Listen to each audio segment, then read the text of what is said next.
Bom dia, eu sou Carlos Henrique de Brito Cruz, diretor científico da FAPESP. Queria dar a todos aqui as boas-vindas a essa terceira, então já comecei errando ali no slide, terceira edição do BRISPE, o nosso simpósio sobre as boas práticas em ciência e em pesquisa, um assunto que é extremamente relevante para o desenvolvimento da ciência no mundo e para o desenvolvimento da ciência no Brasil e para o desenvolvimento da ciência no estado de São Paulo.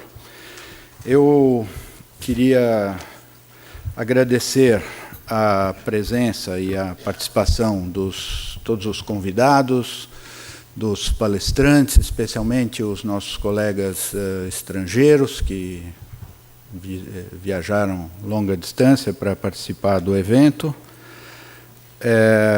Também agradecer a presença de diretores e presidentes de instituições de pesquisa do Brasil, pró-reitores de pesquisa e de pós-graduação de universidades, e queria cumprimentar especialmente a professora Sônia Vasconcelos, que tem sido o motor dessas iniciativas. Meus parabéns, professora. Então, o nosso evento...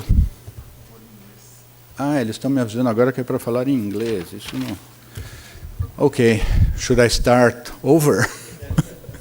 So, welcome everyone. On behalf of the São Paulo Research Foundation,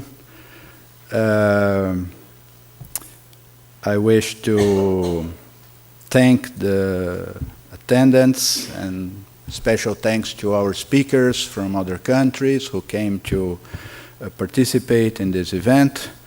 Thank you for being here, for directors and presidents of research institutions in Brazil,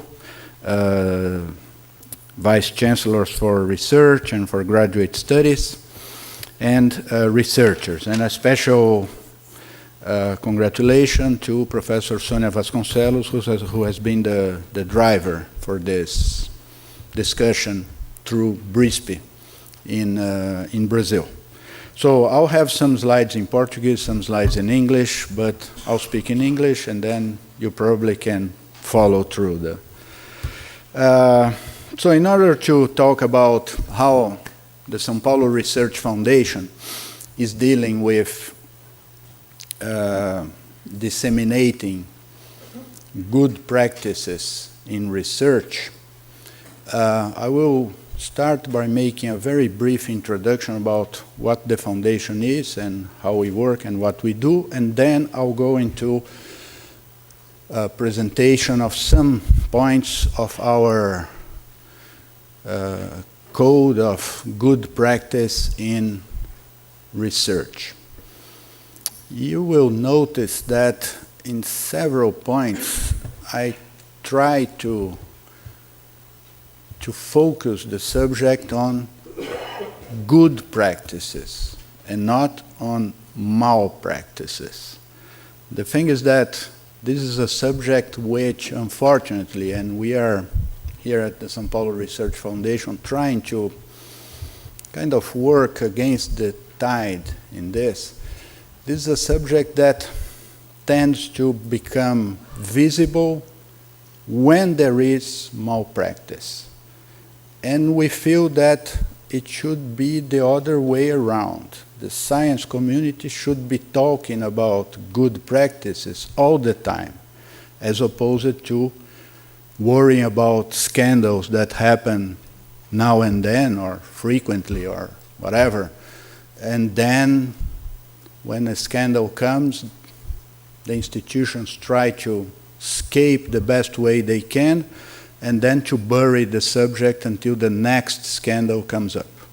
So our view is that we should bring the subject of good practices to the front side, to the front end of the discussion in the institutions, because, as you will see, FAPESP's view about good practices is not that many organizations in Brazil have done this in a way which we find limited, but which is organizations talk about how we deal with this, and they create a committee to investigate, and they think everything is solved.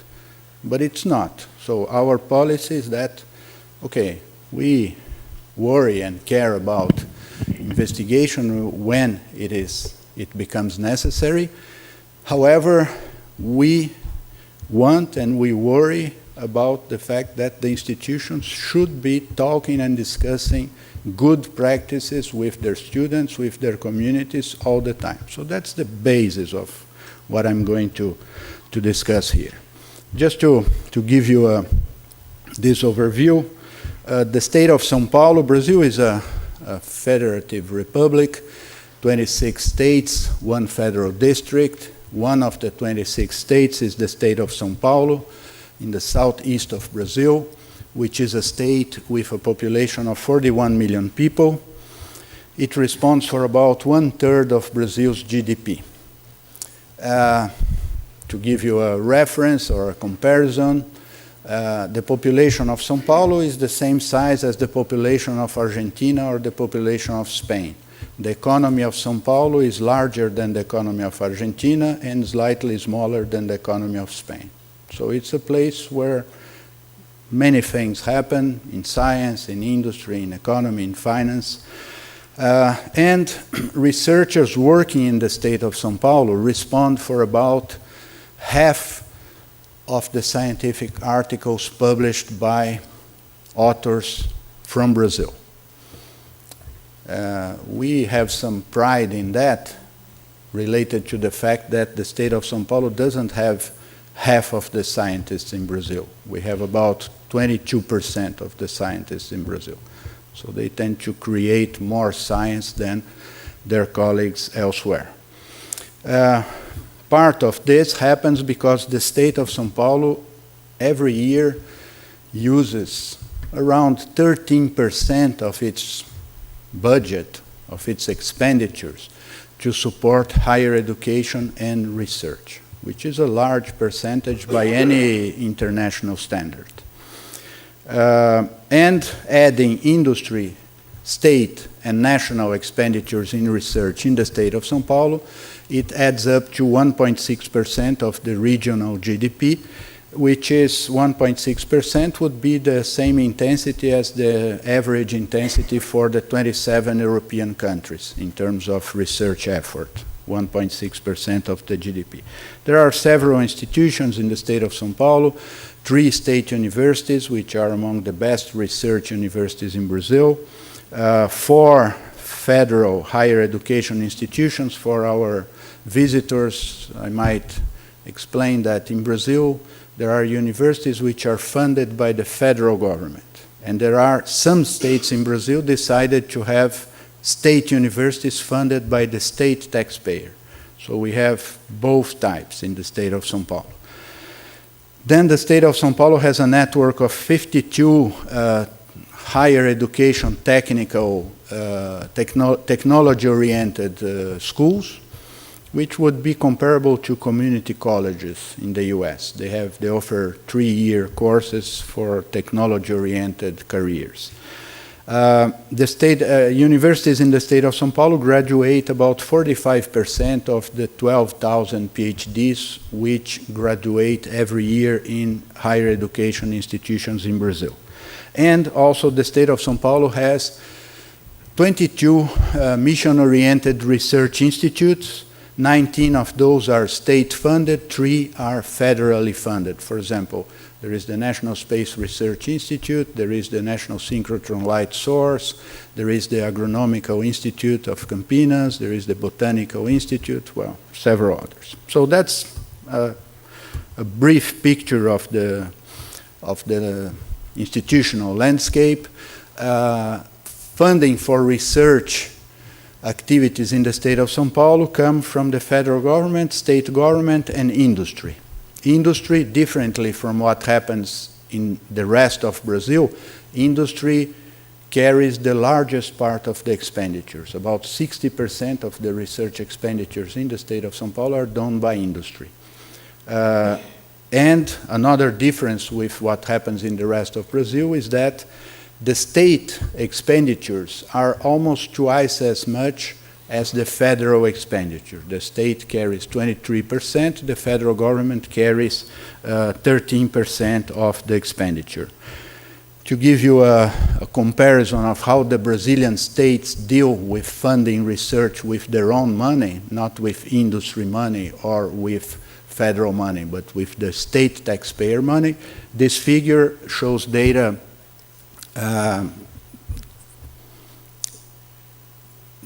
measured by the Ministry of Science and Technology of Brazil. This is for the year 2010. It shows the Brazilian states and how much each one spends in research with its own money. The state of São Paulo is the main one, 5 billion reais. And the state which is in second is Rio de Janeiro, which spends 10 times less than the state of São Paulo. Then state of Paraná and Minas Gerais, which spend 20 times less than the state of São Paulo. That is to show that there is a commitment in the state of São Paulo about research, about higher education, about graduate studies. The universities in the state of São Paulo have an intense activity of academic research and also of research in collaboration with industries. They have the percentage of funds that those universities in São Paulo receive from industry to perform research in collaboration is around 5 to 7%, which is comparable to what happens to any good university in the United States, the UK, France, anywhere in the world.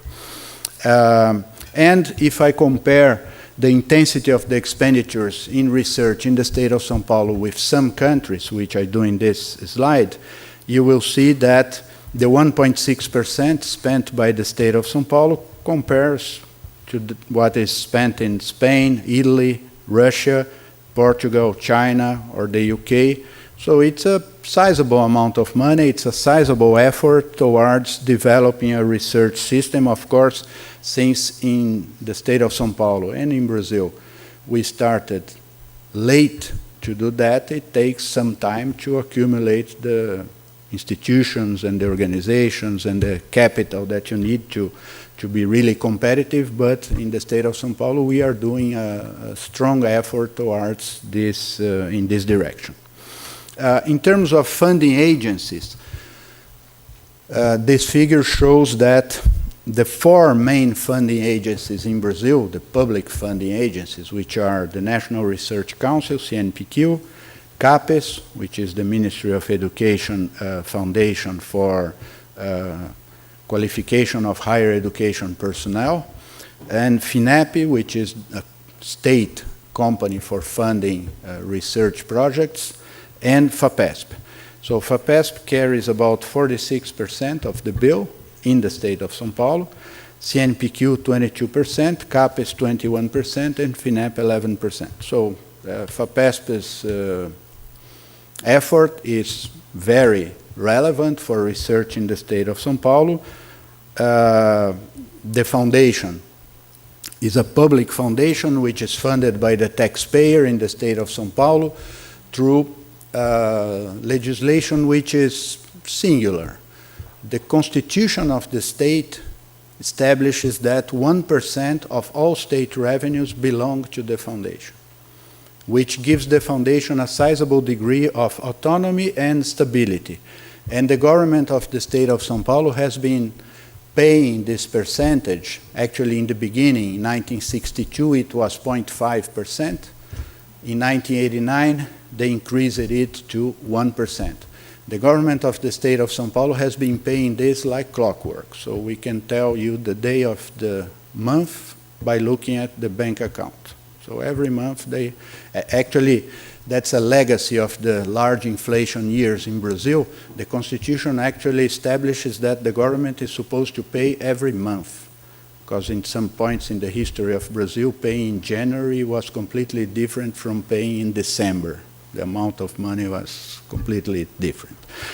Anyway, funded by the taxpayer, we receive around 20,000 proposals every year. They are selected using a peer reviewing system, every proposal gets one review. Some proposals get 3, 4, 5 reviews.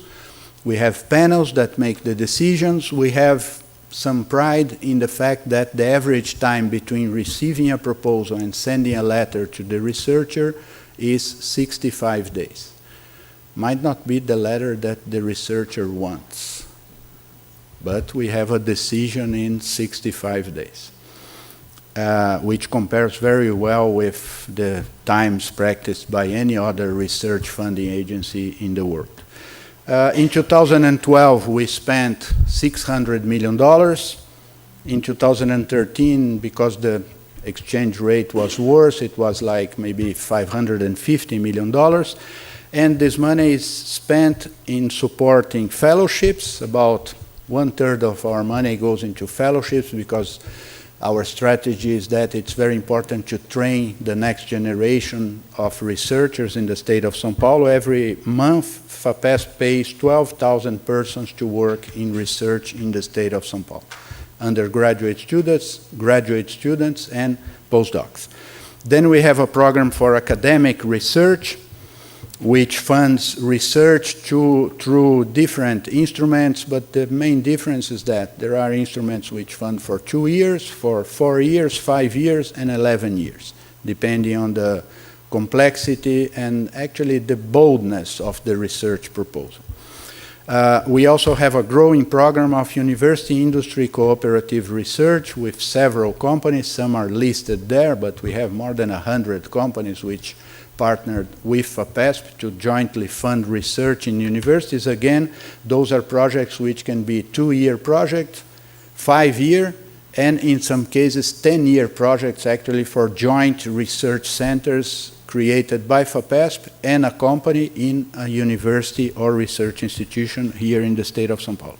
And we have a program through which we fund small business research. A small business in the state of São Paulo can submit a proposal to us and get funding to do the research that will lead to an improvement in their products or processes. Last year, we funded 3 every week of those awards for small businesses. So, as a result of the support of FAPESP, the federal support, the state support to the universities, the state of São Paulo creates more scientific articles than any other country in Latin America. It's almost twice as much as Mexico or Argentina, 3 times more than Chile, and much more than Colombia and Venezuela. And those articles are increasingly getting good visibility in the science community. This is a collection of covers of journals which highlighted in their covers research funded by FAPESP in several fields, health science, engineering, nanotechnology, cancer research, the Amazon, anything. That's one of the characteristics of FAPESP. FAPESP is a research foundation. It's not a science foundation. So we fund research in the humanities, in the social sciences, in literature, in arts, and also in biochemistry, chemical engineering, astrophysics, astronomy, chemistry, anything. So, having said all that, I'll get into the good practices. Now you will have most of the slides in Portuguese. Apologies for that. The thing is that because FAPESP has such a large responsibility in supporting research in the state of São Paulo, a few years ago we found that it was necessary to have an initiative to foster an interest and an activity, a continuous activity towards disseminating good practices in research in the institutions in the state of São Paulo. So what we did at FAPESP is we organized a discussion which was long, more than 1 year. It was led by Professor Luis Henrique here, who is one of our adjunct coordinators, towards writing and learning from experience from other countries, other agencies, and then writing a code of good scientific practice to be applied here in the state of São Paulo, or in the research grants that FAPESP funds here in the state of São Paulo. Once we had a preliminary version of this code, we organized, our board suggested and recommended that we had a round of discussions with the Brazilian Academy of Science, which we did, and with the Brazilian Society for the Progress of Science, which we did too. We collected another ideas and suggestions, revised some points, and then we had the final version of the code, which is in our website in Portuguese, and I think there is a version in English, right? Yeah, there is a version in English there. And the code is organized in the 5 sections which are listed there, which is, there is an introduction which deals with the fundamentals. Then there is a section on guidelines for scientific activity. There is a section about the characterization and definition of bad scientific practices. Then there is a very important article in our view, which is where we have more work to do, about the responsibility of the research institutions. That's an important chapter section of our code. And then there is a final section, which is actually the longest one, which has a prescription about how organizations should work to investigate and reach a conclusion about cases of malpractice in bad scientific practice that happens in their organizations, and which also ascribes the responsibility of doing that investigation to the institutions in the case of projects of research funded by FAPESP, under the supervision of FAPESP across the process. So I will briefly go through each one of those topics, just to highlight some of the most important points in our view. First of all, the whole code is based on the idea that science should be, or we desire science to be, a self-regulated activity. So we would not want to have non-scientists tell scientists how they should organize their work. And that was one of the, I should say, one of the worries that we have, one of the concerns that we had when we started discussing about the code, because the subject of wrongdoing in science became so visible that many organizations, not only in Brazil, in several other countries, started to think, well, perhaps we should write legislation to do something about that. And so we felt it was important for the science-related organizations to do that, to jump ahead and discuss and organize that. So there is a central role in the whole thing here, in disseminating, educating, investigating. There is a central role for the science community. And we are trying to spread this idea and to convince our colleagues that this has to be this way for the sake of the good development of science in São Paulo and in Brazil.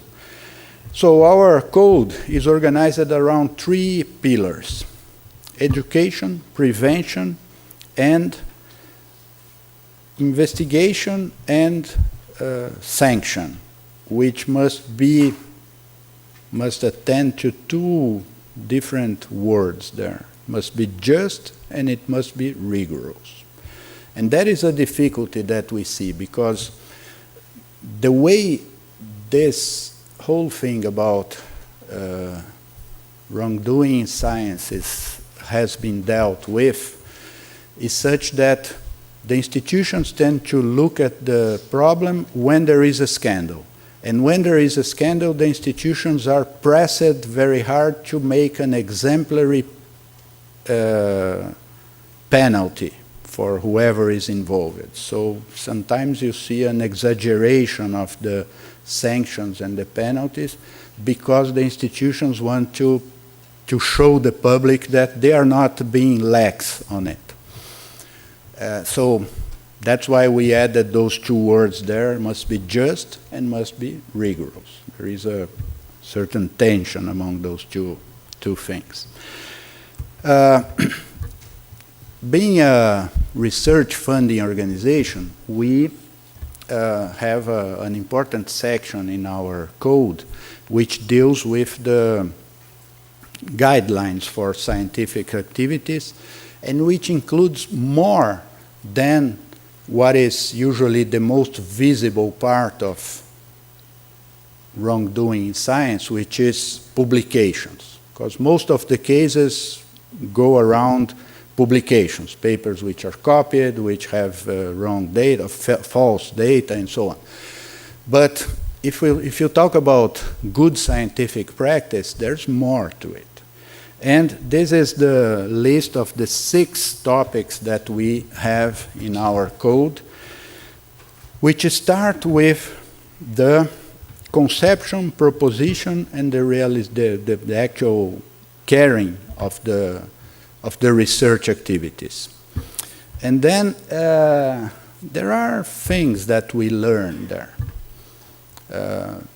And it's still something that is evolving, and there is a culture that is evolving.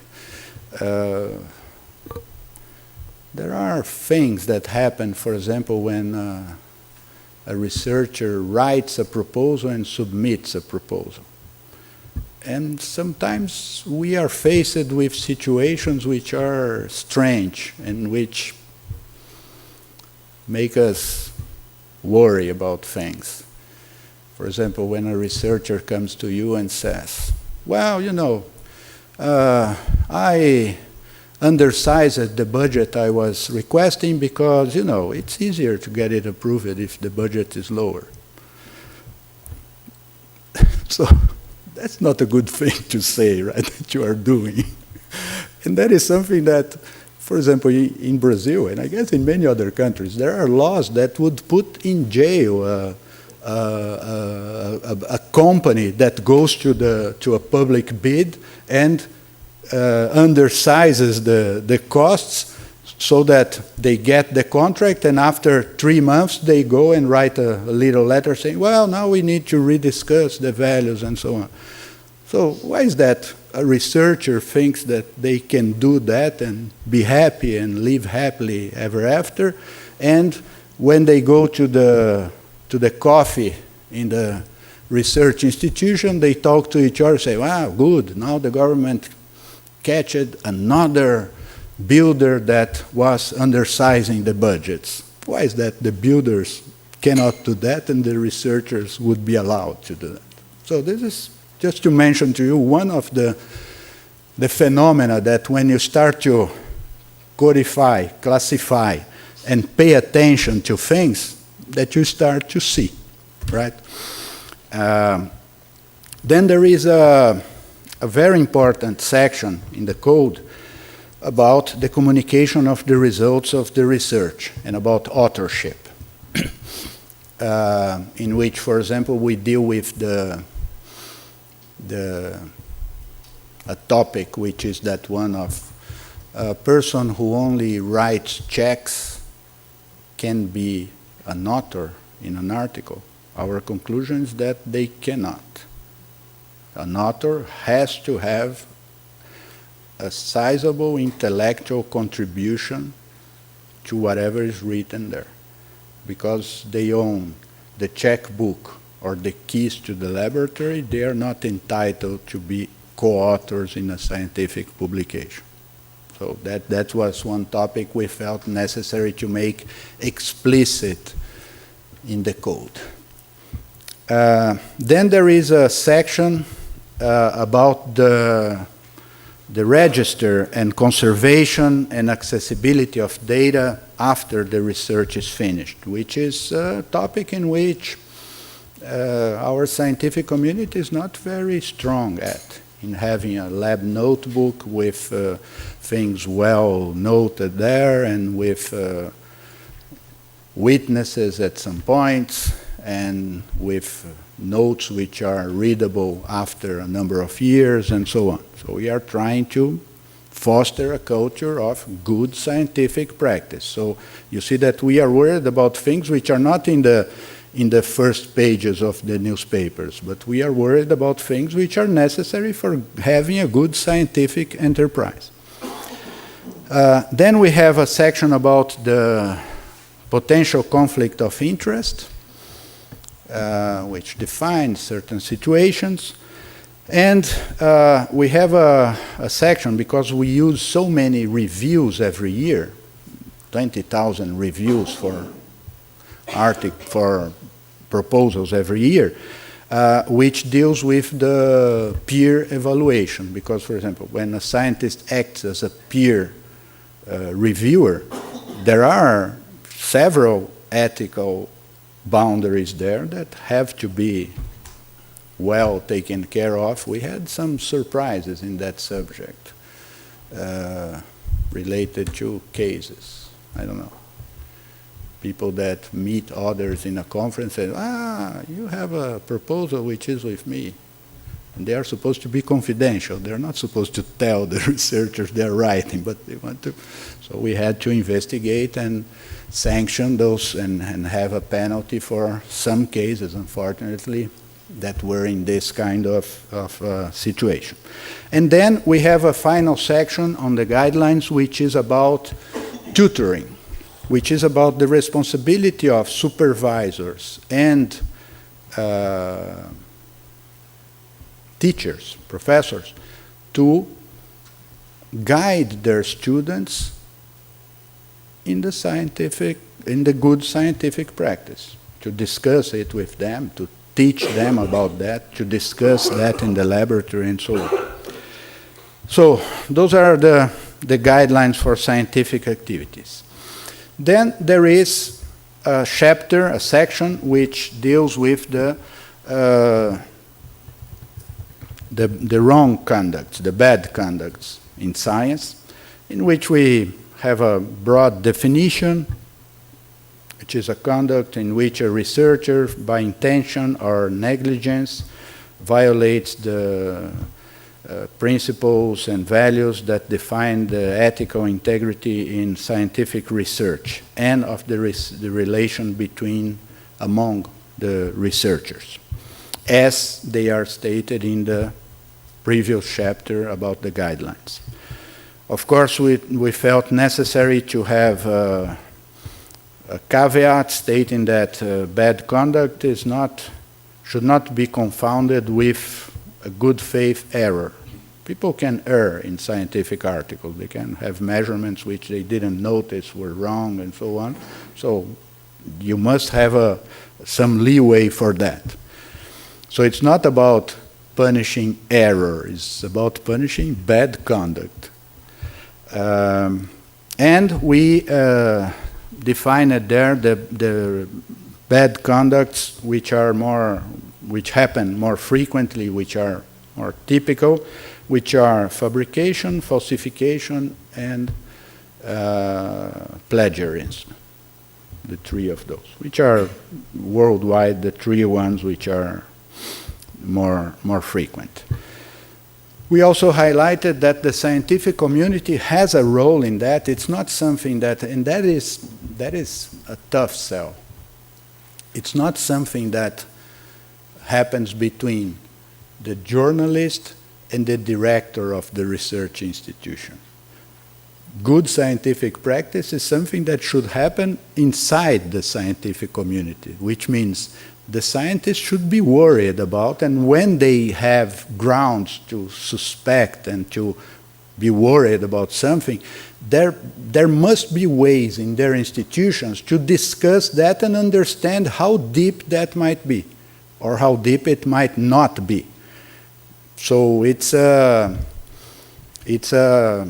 section in which we highlighted this idea that no researcher should be allowed to facilitate by actions or omissions, the occurrence or the practice of malpractice in science that he's aware of. Then there is a section about the research institutions, the role of the research institution, which is a very important one. It's the most important one, because actually the research institutions are the institutions that pay the salaries for most of the persons involved in that, so they cannot be alienated from this. It's not something between a funding agency and a researcher. It's something which involves a funding agency, a researcher, an institution. It has to, so they have to have some responsibilities, and we state that they share with the individual researchers the responsibility for defending the ethical integrity of scientific research. That the institutions are the main responsibles for promoting a culture of good scientific conduct among the researchers and the students. This is something that the institutions have to do, and we are progressively coercing them towards doing that through our contracts, through the way we work with the whole thing of the scientific practices. The institutions must have clearly formulated procedures and policies for dealing with that. It cannot be something that when you have a case in your university, you have an ad hoc committee that will do things one way once, another way after 3 months, and so on. And FAPESP requires that organizations that host grants funded by FAPESP must have one or more internal departments or sections or institutional organs related to promoting the culture of good scientific practices, using regular educational programs, workshops, seminars, and so on, and also for investigating and sanctioning cases of bad behavior or bad scientific practices in that institution. Again, reinforcing this, because as I mentioned in the beginning, this is probably our main challenge at this point, because we announced this code 2 years ago, three years ago, and still the response of the research institutions and universities in the state of São Paulo is very timid in this respect. So we are stepping up the potential consequences of not doing this, which might reach the point in which we might have an award, a grant, which is very strong in the scientific merit, but which we will not be able to award because the institution did not comply with what FAPESP expects them to do regarding good scientific practices. So we would expect the institutions to have regular educative activities related to the values and competencies associated to the good scientific practice. So we want the institutions to be continuously talking about this with their students and with their researchers. It's not like having one thing every year. They should have it many times around the year. They have to offer the researchers counseling for particular situations. So there must be a place where a person in the community of that research institution can go to require counseling about a situation that they think might not be good, but they are not sure.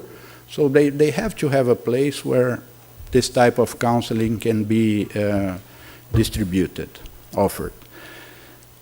Then they also must have ways for investigating formally the cases which must be investigated. That's usually the easiest part, because that's the part in which the president of the university writes an edit saying there is a committee composed by A, B, C, D, F, G to investigate that.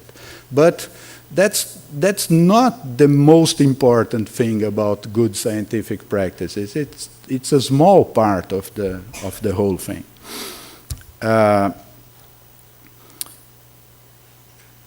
Now, still the research institutions, and I want to just to show you or remind you that in every contract that an institution signs with FAPESP, there is a clause that states the things that I just described.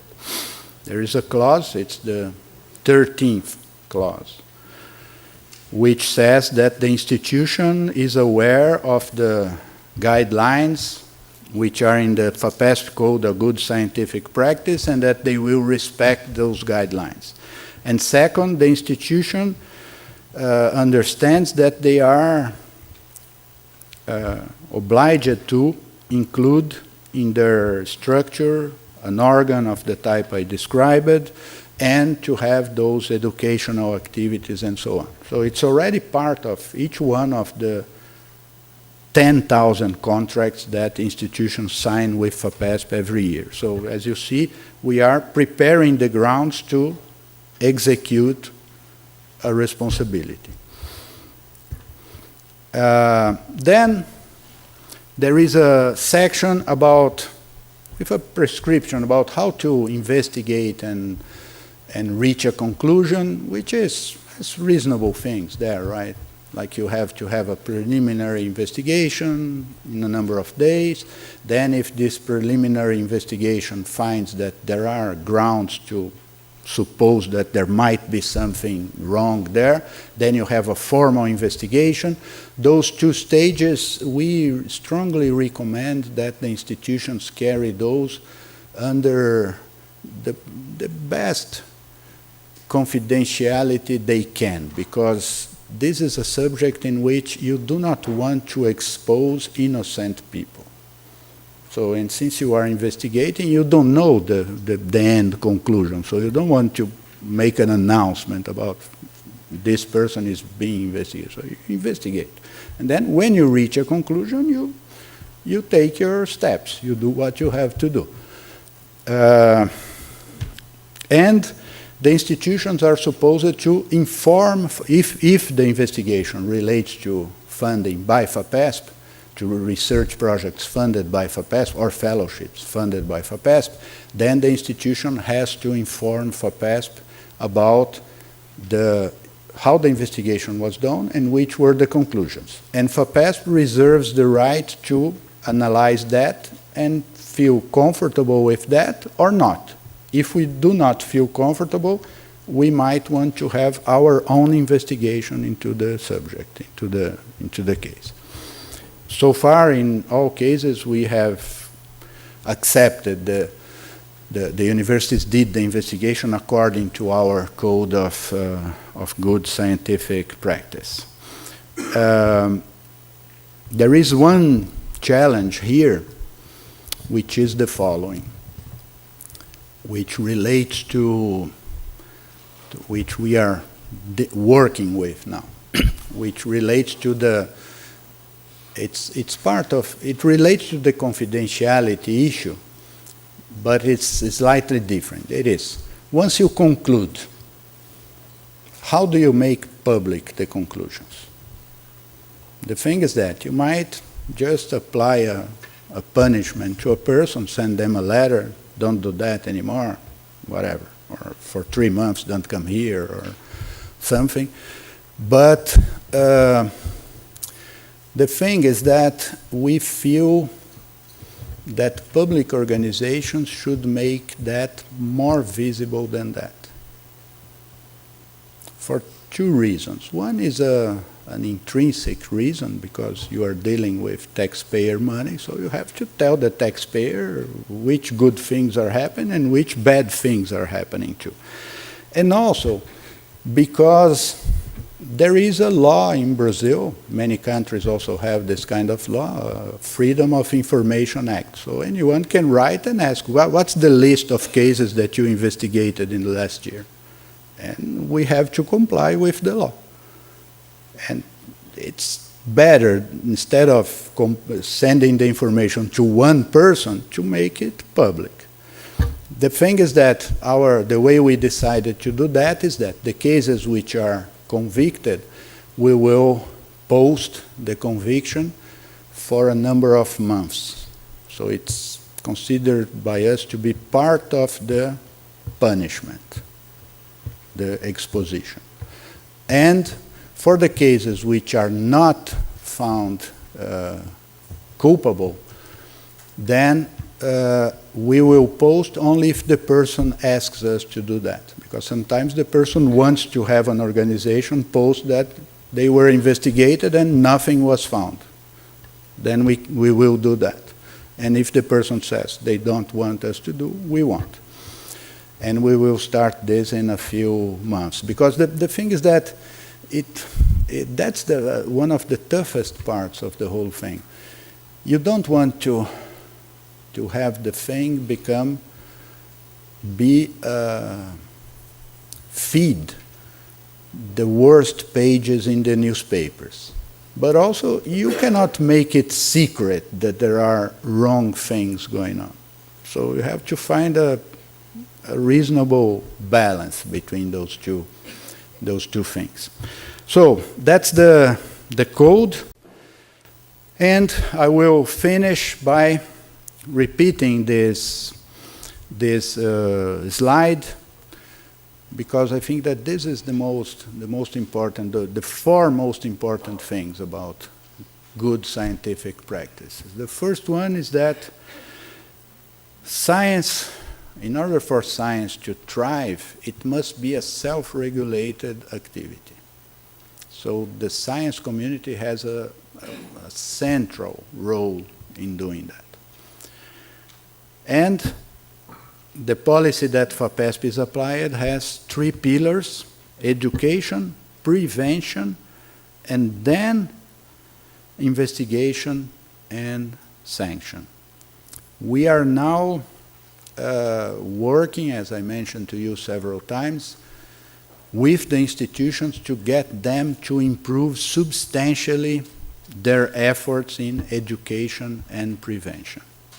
And we are pursuing every case that appears with a procedure that we believe is simultaneously just and rigorous. Thank you.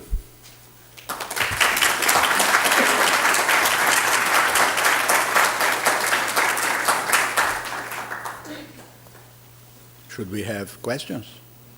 Thanks very much. I will comment on what you're doing in my talk, which follows, which is excellent as far as I'm concerned. Thank you. Can you give me some idea what size office you have to carry out this mandate? How many people have you assigned to? At the foundation? At the foundation. We do not have an office for that, because most of the investigations happen at the research institutions. Mm-hmm. So we have here maybe 3 or 4 people that follow the cases, and when in the cases when we need to have a preliminary investigation, we form a special committee for that, in which we tend to use the same persons following the guidelines that we have.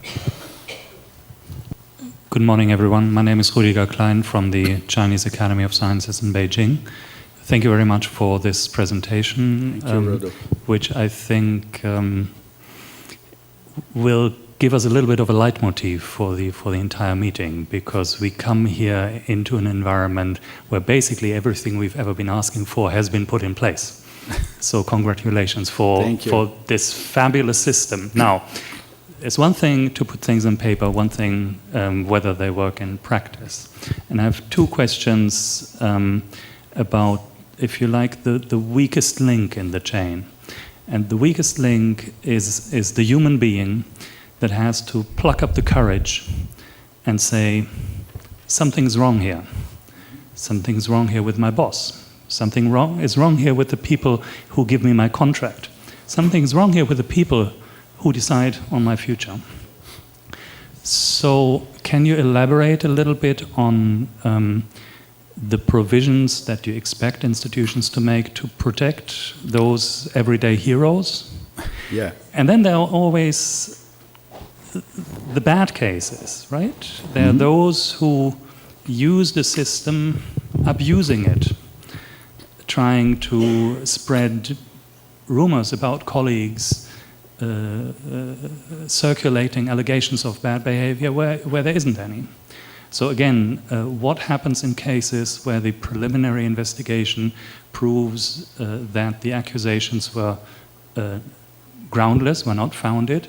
Is there any practice envisaged on how to deal with the colleague who put in motion this process and put into disrepute the reputation of a neighbor in the office, etc.? Thank you. Thank you, Rudolf.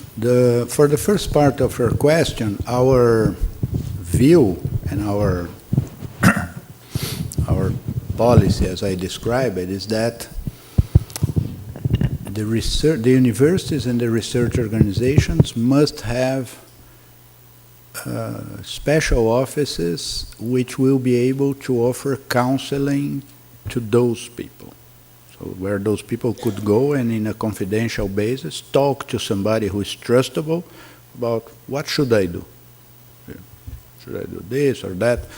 We recommend to the universities that this should not be the same place where the investigations happen, because we wouldn't want to mix the two things. So, as I mentioned, we are weak on that, because truly very few institutions in the state of São Paulo have this kind of office that we want them to have, the counseling office, which would be could be the same office that organizes the training, the educational activities, and so on. And then we are working with the universities to have those organized. Then, the second part of your question, and this, we always tend to think about these cases in terms of, well, my boss is doing, but it might be that my student is doing too, right? And that a supervisor might need counseling about how to deal with that without destroying the career of a young person because that person, I don't know, did something without thinking 3 times or whatever. So it goes every way. It doesn't go only up. Goes down to in the chain. Now, the second part of your question relates to the responsibility of those who bring the cases. We still did not have any case in which we would have enough convincement that the accusation was completely groundless, or let's say not only groundless, but intending at getting some benefit. But it's part of there is a section in the code that states that those cases will be prosecuted. But we still did not have cases like that. What we have here is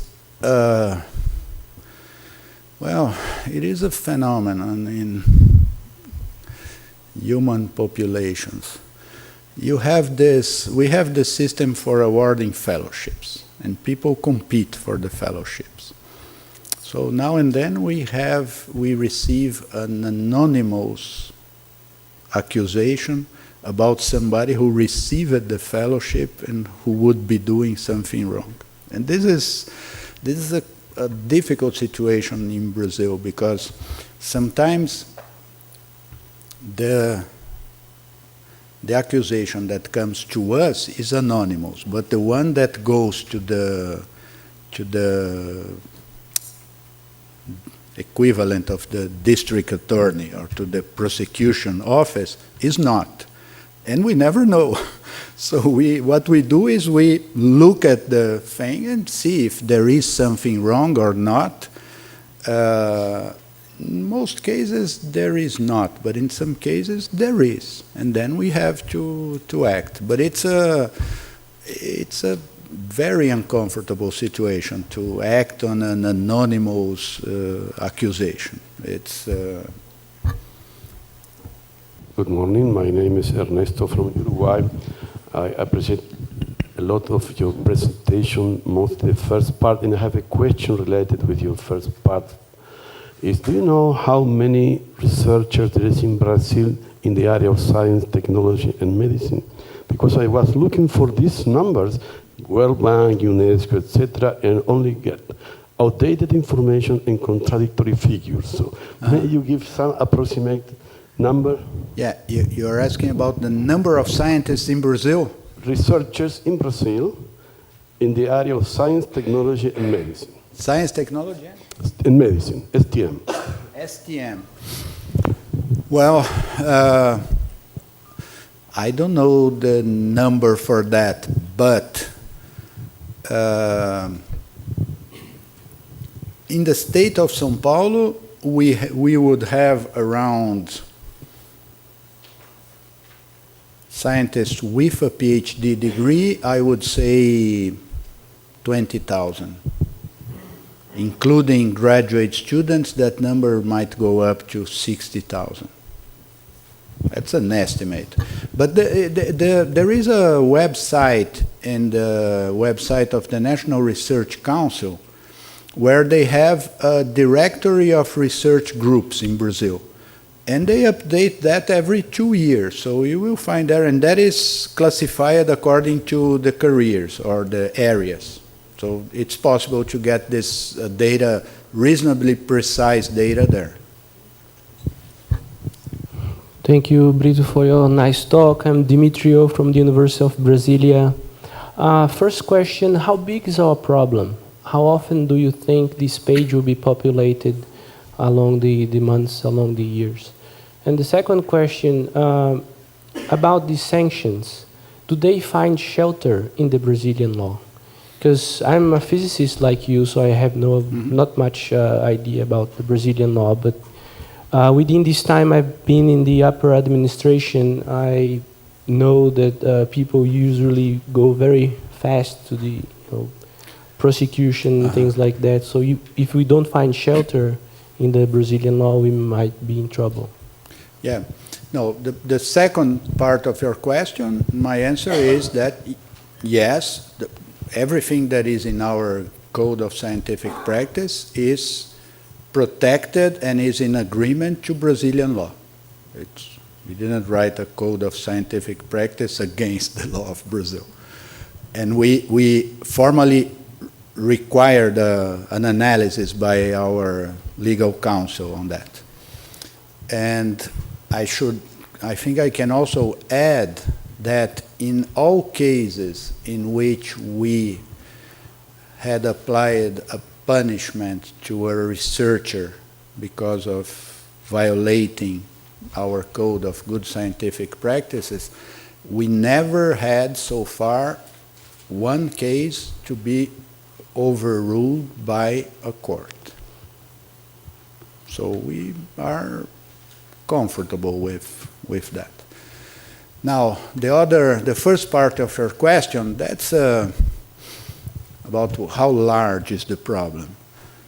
Well, what I know is that it is, I cannot say that it's larger today than it was 20 years ago, but I'm sure that it's more visible today than it was 20 years ago.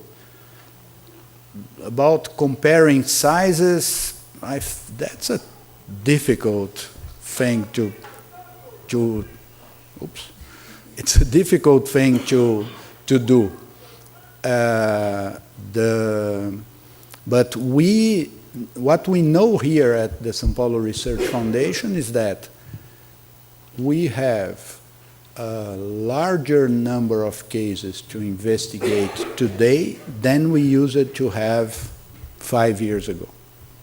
But how big? It's like 10 cases per month, 200 No, cases. it's not 10 per month. It's how many per year, Luis?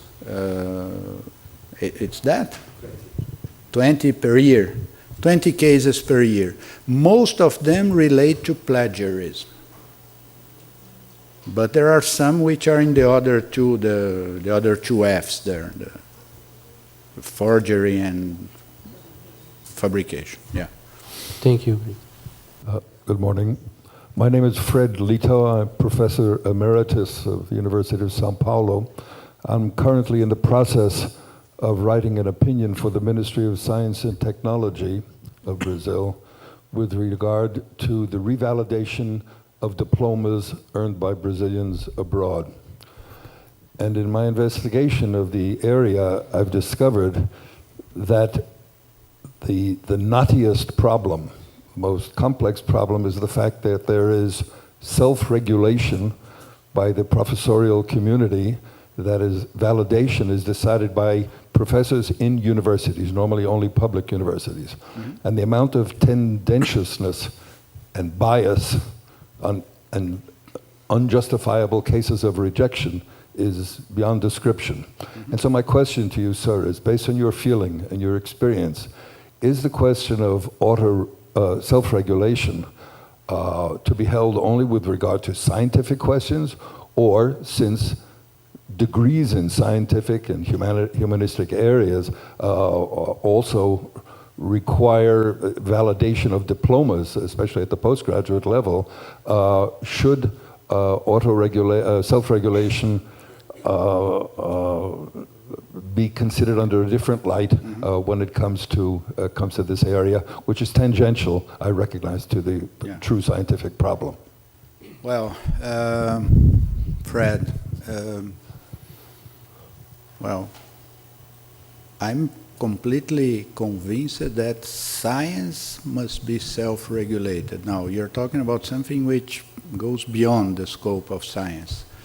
Now you are including higher education and education standards in different countries and so on. My personal feeling would be that, yes, we should look for a system which is self-regulated on that, and that might require punishing or finding ways for persons to require reviews of cases such as the ones that you mentioned. But, well, the fact that it's mostly done in public universities, it might be related to the fact that most of the good universities in Brazil are public. So that's a large discussion, but my feeling would be in that direction. And from what I've seen, being the president of one university, large university here in São Paulo, I haven't seen too many cases that I would believe that were wrong in the decision. Muito bem. Muito obrigado, então, pela atenção e pelo interesse. Well, thank you very much for your attention and interest and for the opportunity of having this discussion here. Thank you.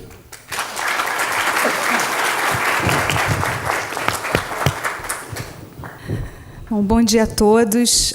Vou usar aqui de uma redundância suave. And welcome you all again for the third Brazilian meeting on Research Integrity, Science and Publication Ethics. And I'd like to tell you that it's a great pleasure to be here with you all. Most of you who are here accepted this invitation. Our speakers who kindly accepted to be here to exchange this moment with us. I'd like to introduce our first speakers. Our first speaker, Professor Nick Steneck, who is an emeritus professor in the history of science at the University of Michigan.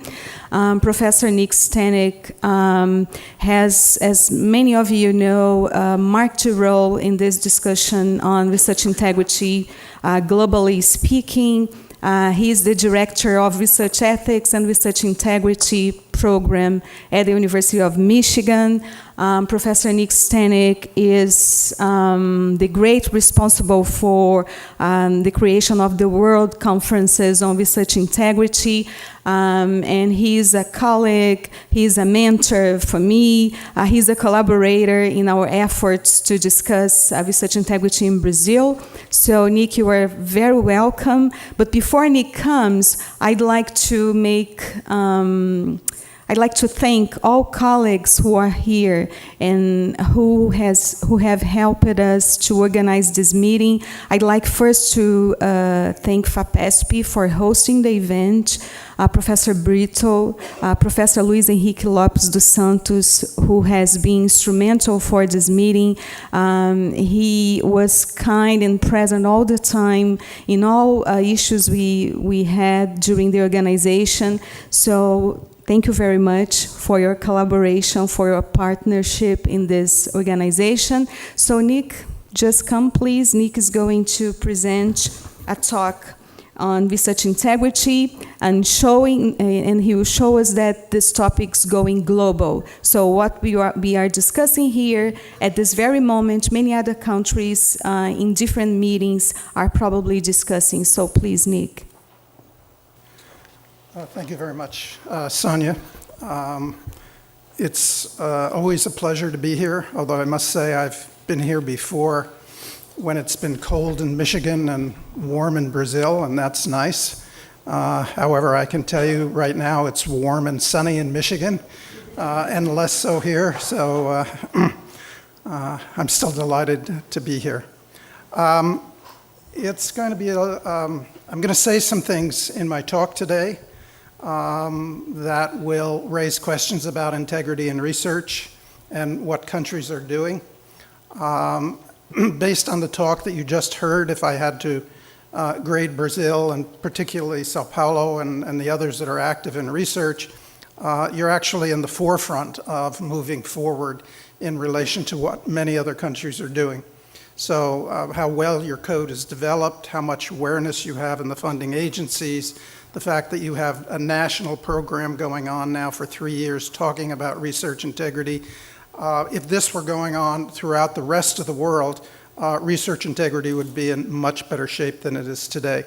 So please put what I have to say about the global perspective or the global situation into perspective, and understand that you're doing more than most countries are doing. That said, I will say some things that will maybe suggest that we have some challenges ahead. So I have the task of research integrity going global. Anything that has the term going in it means that there's a historical spread. I love that because I'm a historian. I always like to talk about things historically, and I'm going to put the problem of research integrity into some kind of a historical perspective at this point, if we go. So let me start with the U.S. experience and talk a little bit about this. There was early recognition and response to misconduct in research in the U.S. Beginning in the early 1980s or going back into the 1970s. So I've been in this business for going on 30 years now. I've been in one way or another involved in research integrity activities. The origins are, our policies are, there were public disclosure of cases of serious misconduct. That's almost always where integrity starts to get attention through the cases. There was a reaction on the part of the research community. What do we do about this? There was initially surprise. Wow, these events are really rare. There was confidence that science is self-correcting. That's the way it ought to be. And there was assurance that we will correct the situation. So we're on top of it, don't really worry about what's going on.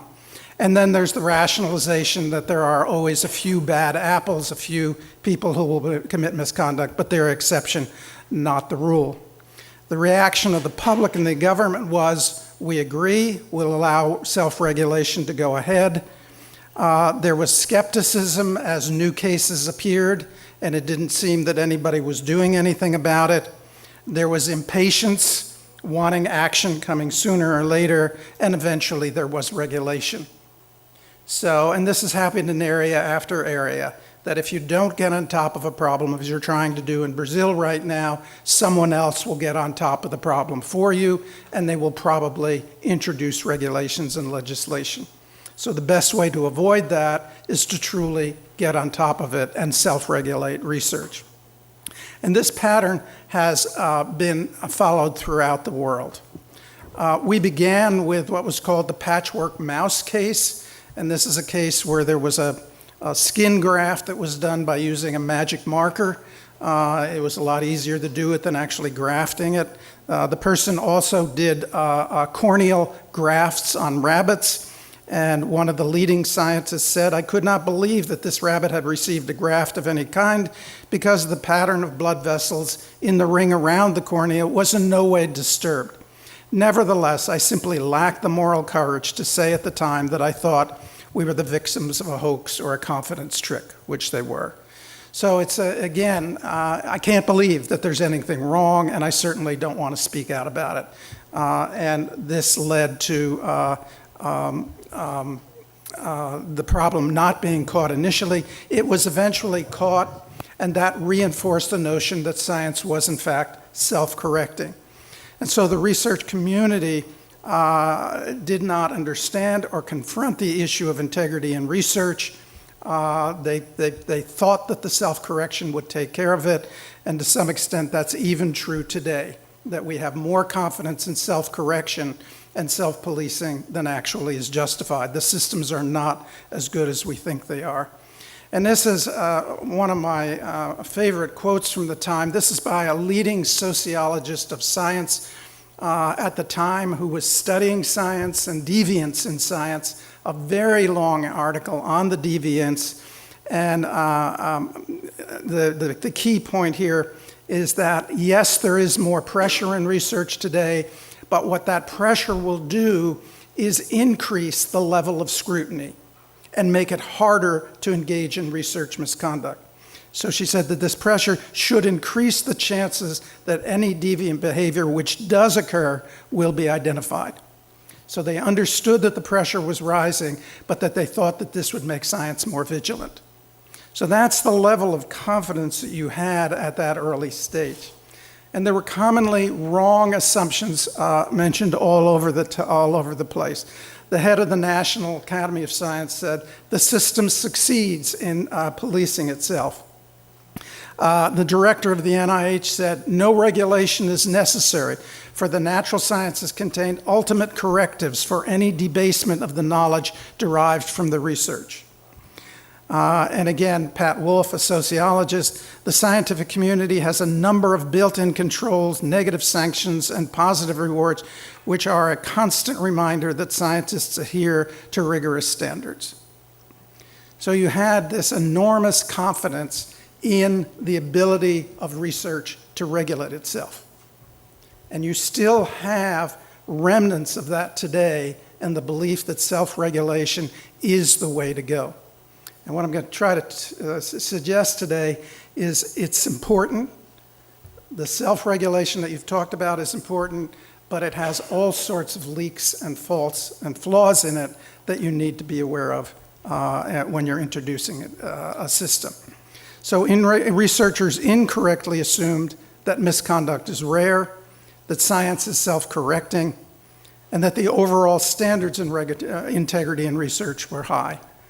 Those are common misassumptions at the time, and they are common even today in some countries. You're grappling with it here. So what happened? Well, we started with scientific misconduct. We had hearings on scientific misconduct, so the government got in. There was a second round of hearings that was held, and finally there were regulations that were put in, and the government was actually told to define misconduct. So the first definitions came in 1986. By 1990, it was suggested that regulations alone were not going to do anything, and therefore we needed to have education. And so we turned to research integrity and promoting research integrity. There were advisory committees that were set up. There were reports that came out, another report that came out. a pattern, issue reports, issue reports, issue reports. And then we finally got our new definition in 2000, and that's the definition we now work on. So very briefly then, there was underestimation, there were directives from government, there were regulations put in, they focused on misconduct, we brought in education, and we now have a system in the US which is regulated and even to the point of requiring education. So as you go global, it was initially assumed that misconduct was a US problem. And I can't tell you how many times I was told that when I visited other countries. Oh, that's a problem in the US, we don't have that problem here. Every major country has been impacted by misconduct. If they haven't been impacted by misconduct, they simply are not looking. So it's a global problem out there. So the response is driven by major cases that are going on. And these are the sorts of cases you have right now. This is Professor Fuji in Japan, Toho University, field is anesthesiology. Misconduct, 193 suspected, fabricated, and plagiarized, and ethics violations publications, 193 that are retracted. And you kind of scratch your head at that point and say, does self-regulation work? Is peer review working? What's going on if 193 articles somehow get through? The impact is pressure on editors and universities to do something. And the question is, as I said, how can 183 cases of fabricated publications make it through the peer review process? What's wrong out there? And there more recently, if you'd follow it, it is a major case at RICAN, the major research institute there, the STAP case, which is an international case, and that's once again focused Japan's attention. So the cases are still there, and in some ways are getting larger and even more spectacular, which we didn't think could happen, but seems to be happening. It is no longer focused on the biomedical sciences. So this is another case that's recently come out, the Stoppel case, the Netherlands, social psychology, falsified evidence and studies for many years, over 10 years, lost his position, and students and colleagues have retracted papers. So he was making up data that his students were using in their PhD theses and using the publications. 51 papers retracted today. And the consequence of this is what's called the reproducibility project, in which this whole field is trying to figure out how much research is actually reproducible. They're going back and trying to figure out whether that research is reproducible or whether it's not reproducible. The miscreant in this case, Dietrich Stoppel, is now making a living by having written his autobiography and is giving talks on what he did wrong and the lessons to learn from that. So if you can't succeed as a researcher, maybe you can succeed as an author out there. So the new cases are actually broadening the scope, and it was interesting when I looked at the slide on of the journals that you had that were listed that come under FAPESP funding. There were none that I could see in the social sciences and the humanities, but in fact, misconduct is spreading out to those fields. This is now social psychology has been hit, and we're looking at subtler ways of misusing research data. So it's no longer just the FFP. And it says that there's even now the realization that even legitimate researchers can cut corners, some admit. So there's this suspicion arising that you're touching all sorts of fields. Brazil has joined the international club. So look the other way, Sonia, when I show this slide. But I have to show it because you are getting attention. These are postings on Retraction Watch, physicists with retraction for a pattern of physical use. So it's hit physics in Brazil. This is editor-in-chief steps down after being found plagiarizing her own journal, again from Retraction Watch. This is an article on material sciences where there was falsification. This is another paper in physics that had to be retracted. Brazilian researcher on 11 retracted papers loses academic post. This is in chemistry. and the medical journal guilty of citation manipulation retracts 2 inadequately reviewed papers at this point. So it's even extending to looking at Brazilian journals and how Brazilian journals are treating the peer review process and so on.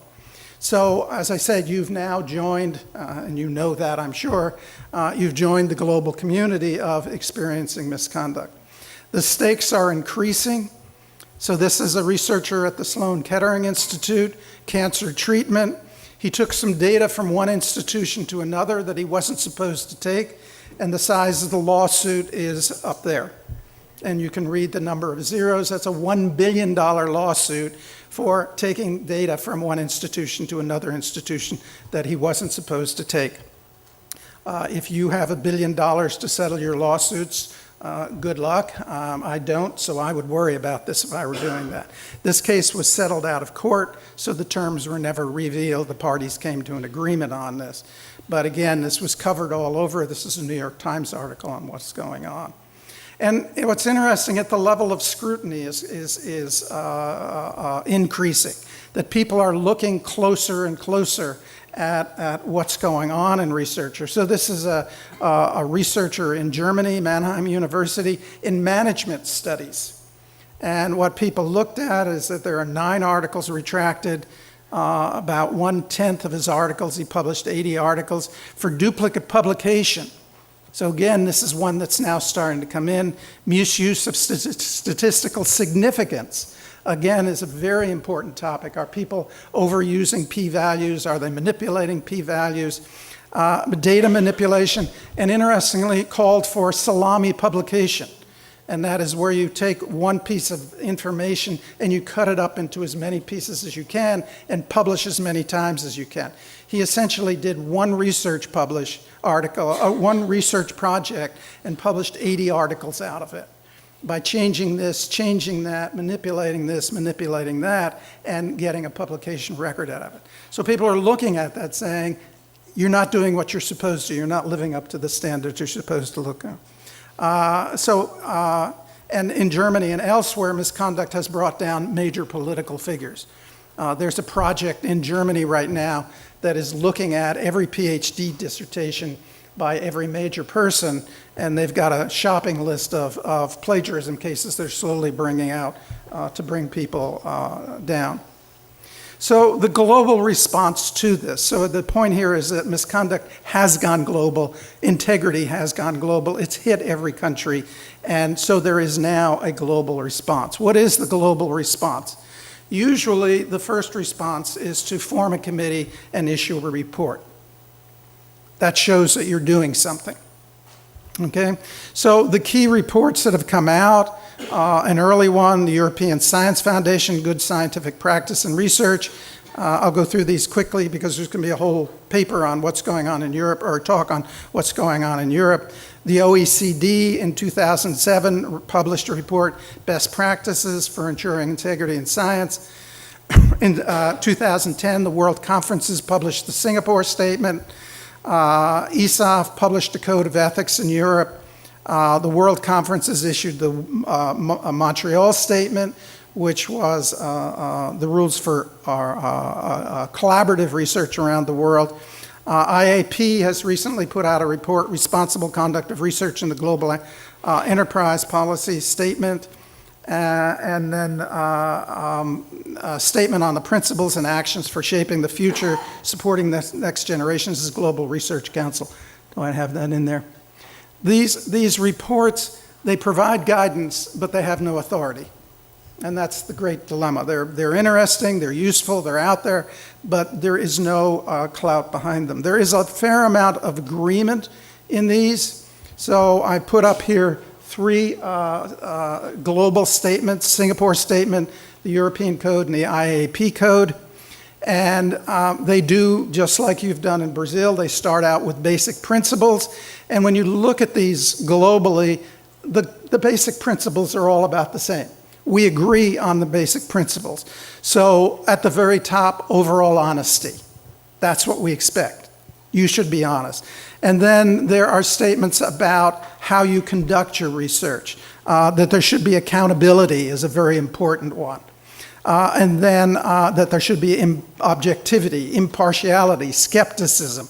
What were known 40 years ago, 50 years ago as the Mertonian norms, the norms for doing research, are in these codes.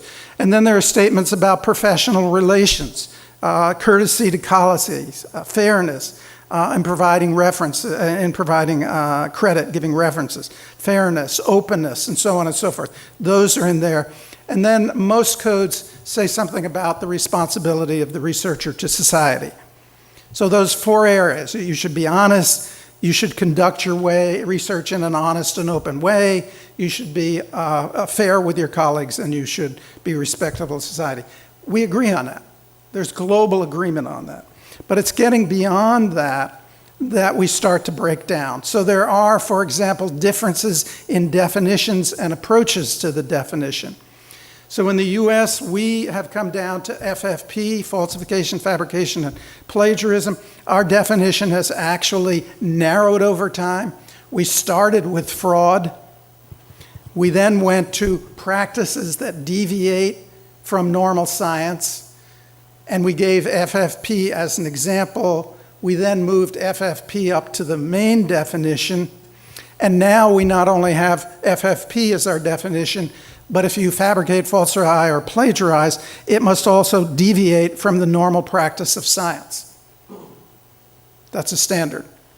In some areas, such as authorship, more than 50% of researchers violate what are normal practices, such as authorship credit. So is this no longer misconduct because it's a normal practice? If everybody speeds on a highway, is speeding a concept in Brazil? It is a concept. If everybody speeds on a highway, is it no longer illegal to speed?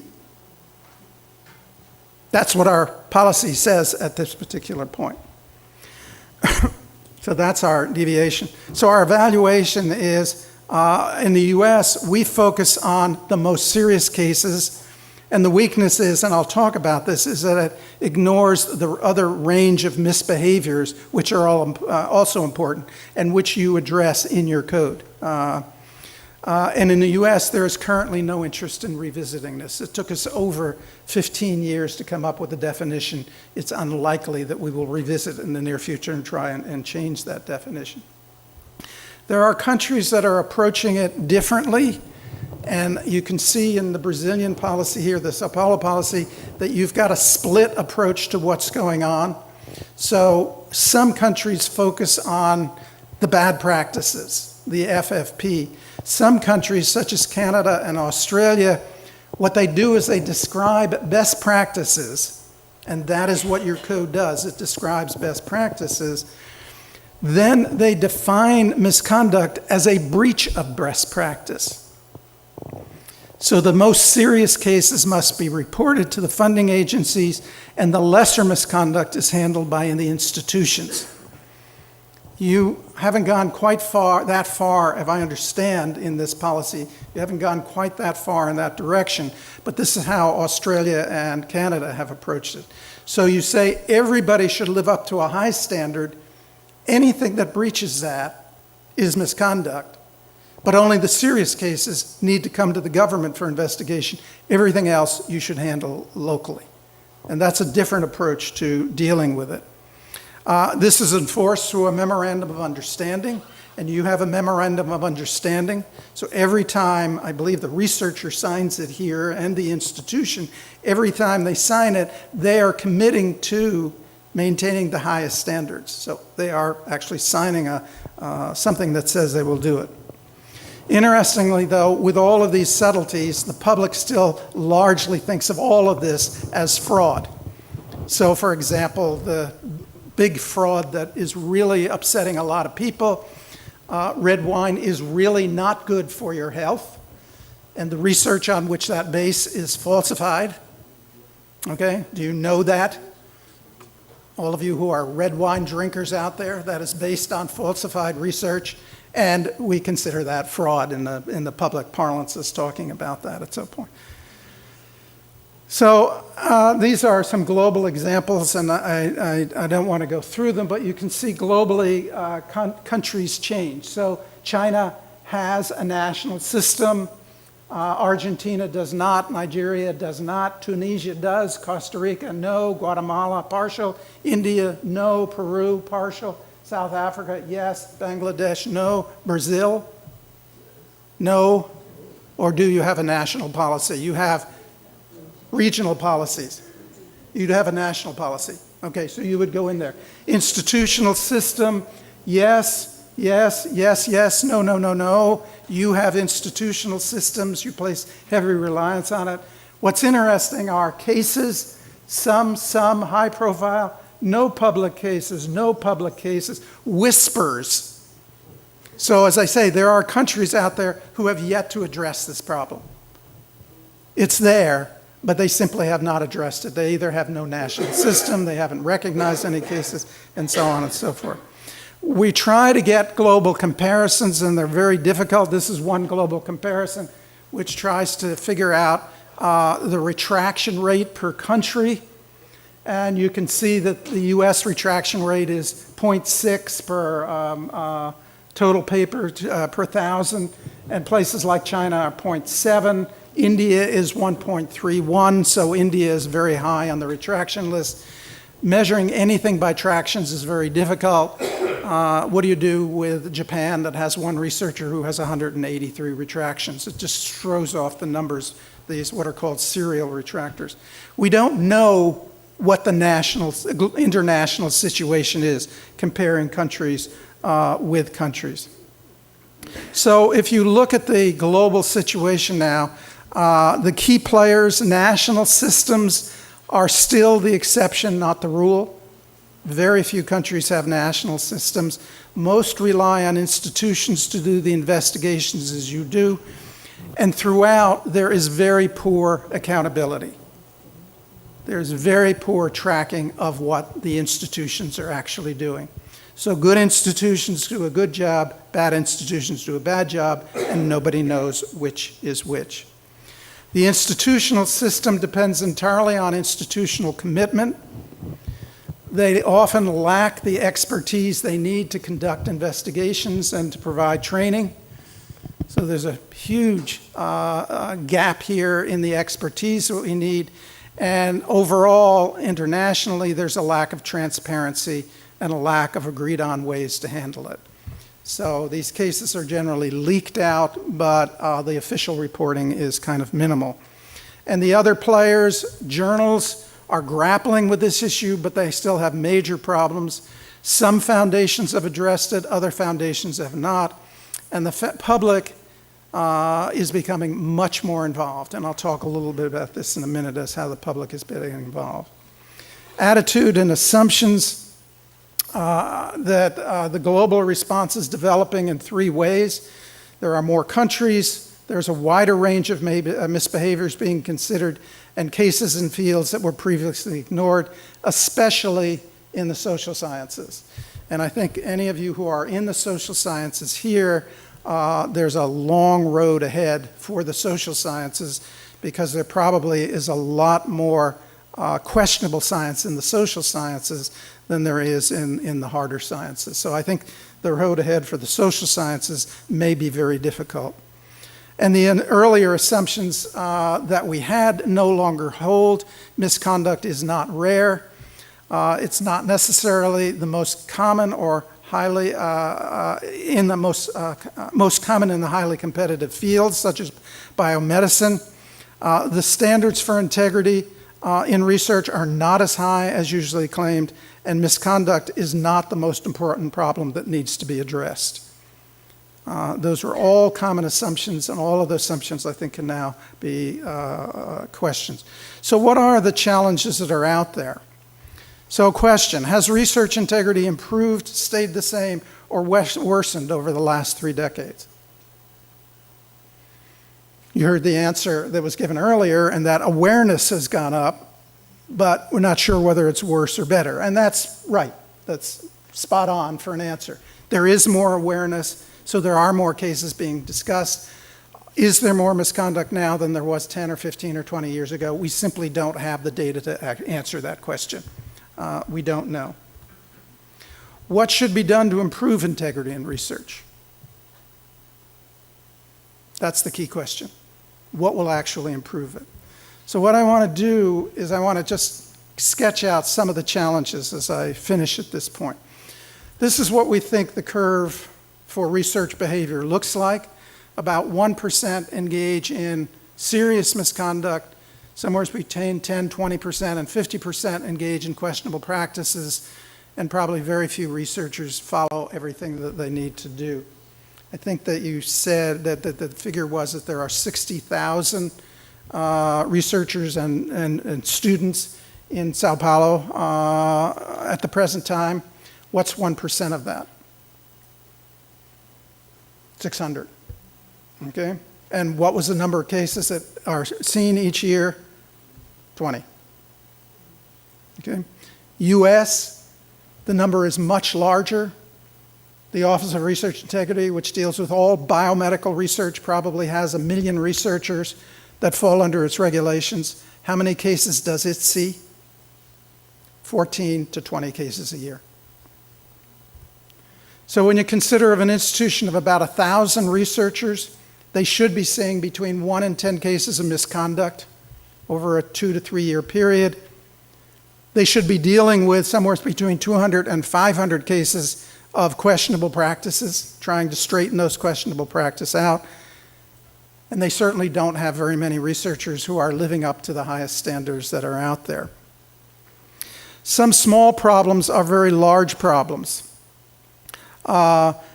This was a series of articles just published in The Lancet. It said in 2009, we published a viewpoint by Ian Chalmers and Paul Glasio called Avoidable Waste in the Production and Reporting of Research Evidence, which made the extraordinary claim that as much as 85% of research investment is wasted. And The Lancet published now 5 articles taking that problem, that number seriously and seeing what to do about it. So they have 5 articles on how to reduce waste. So even if 85% is an exaggeration, what's a good number? Only half of research funds are being wasted? Is that good news? 40%, 30%, 20%? Where's a good number there? So small problems are potentially very large problems. And this is one that's just being addressed. Some problems are ignored. This is a website known as Deja Vu or eBlast. It actually searches for duplicate publications. And what it's found is that it has 81,000 matches out there. So what it's done by a simple technology is identified 81,000 cases in which it's either a duplicate publication or it's a plagiarism. How many of those have been looked at? 2,000.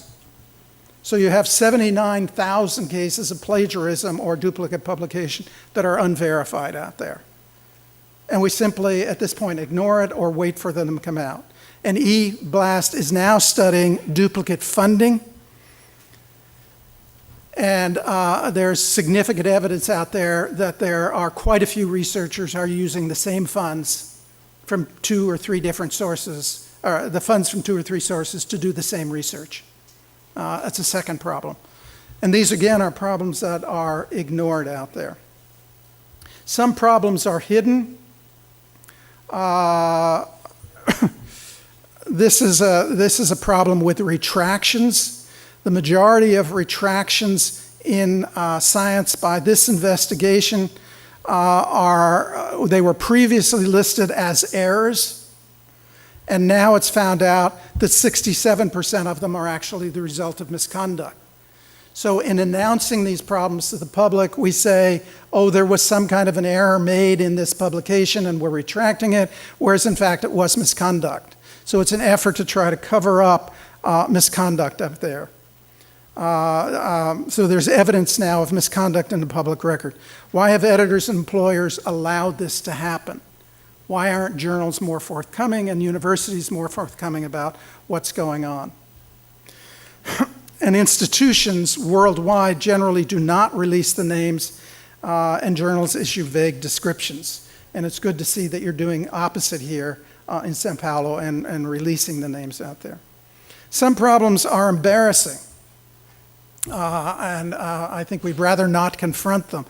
I don't know if you're aware of this, but this is a chart that appeared in Science, and it was an effort by journalists at Science to see how good peer review was in online publications.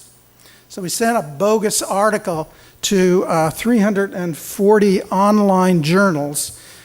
They were listed the journals were listed in the directory of open access journals, which are the journals that are supposedly good online journals. And the other was the list of Beale's predatory journals, which are the bad journals. And the chart that's up there, the orange in the middle, those are the journals that are listed in both of the indexes. So there are journals that somebody has stamped as this is bona fide good, and somebody else has stamped as that is bona fide bad. And what they found out is that 157 of these clearly bogus articles were accepted by the online publications, over half. So there's, and they also tried to figure out the level of review, and some were done with no review, some with superficial review, and some, surprisingly, were done with substantial review, and they still went through. So there is a huge question here about the reliability of the new online journals and the papers that are published in these here. You know, if over half of those are getting no review at all, what do you do with curriculum vitas, and what do you do with the number of papers that people are coming in and so on? So peer review, so on. So how long will the public ignore this? Some of the comments in Retraction Watch about how obvious these problems are. Out of curiosity, I just perused the paper, the impact of such and such. When you look at the ingression output they report, you can fairly easily see that the SEs and coefficients, so on. So there's a feeling now that many of these errors are obvious and people aren't looking at them. This is one you really want for your field of study. If the entire Journal of Management Studies was filled with cooked data from cover to cover, A, would anybody else be able to tell the difference? And B, who would care?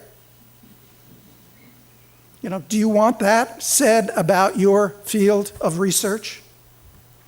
Well, I hope I'm not being overly cynical here, but these types of journals are essentially vanity publications, places for academic non-managers to justify their academic positions and perks.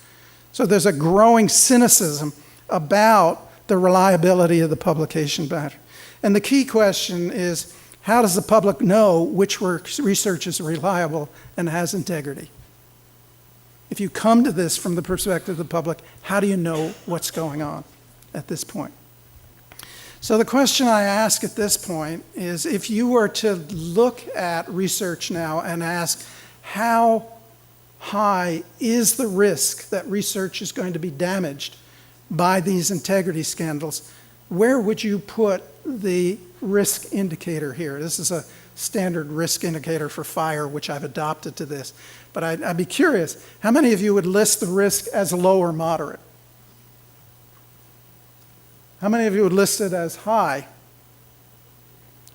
How many of you are afraid to vote on whether you found the risk at this point? You don't want to go public on it. Very high, severe, extreme, and so on. My view from working in this field is that the risk is very high to going on to severe. That research is in significant trouble at this point if it doesn't actively address some of these issues that are out there.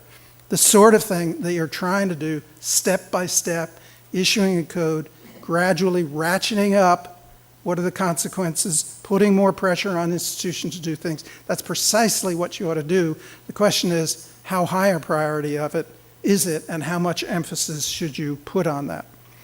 I would say that the risk is high and it is increasing. So globally, the way to improve things is, first of all, globally, I think we need to improve and harmonize policies at all levels. You've done what you've done here, which is very good, but how does that compare with your neighboring countries? How does that compare with Europe or the United States? Are we working together, or are we each doing something other? We have to work together more to do it, which is why I started the global conference. We need more meaningful engagement by research leaders.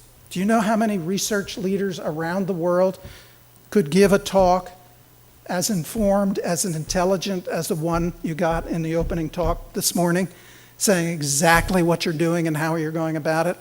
I could probably count on one or two hands a number of key research leaders who are that engaged in what's going on in their institutions. Globally, the situation is not the same as you have here.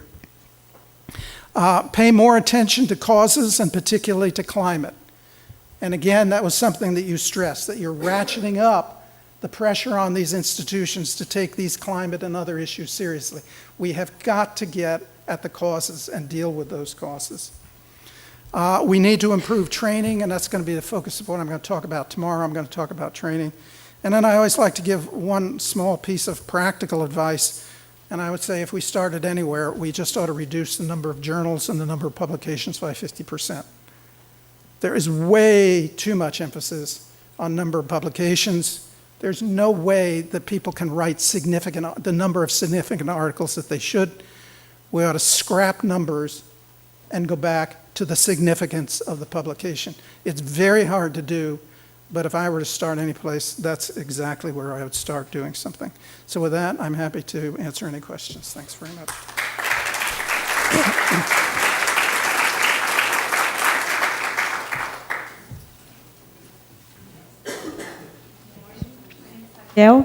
From Hospital Sírio-Libanês, and I would like to know how is the pressure in US for publishing, and if this contributes for the salami science.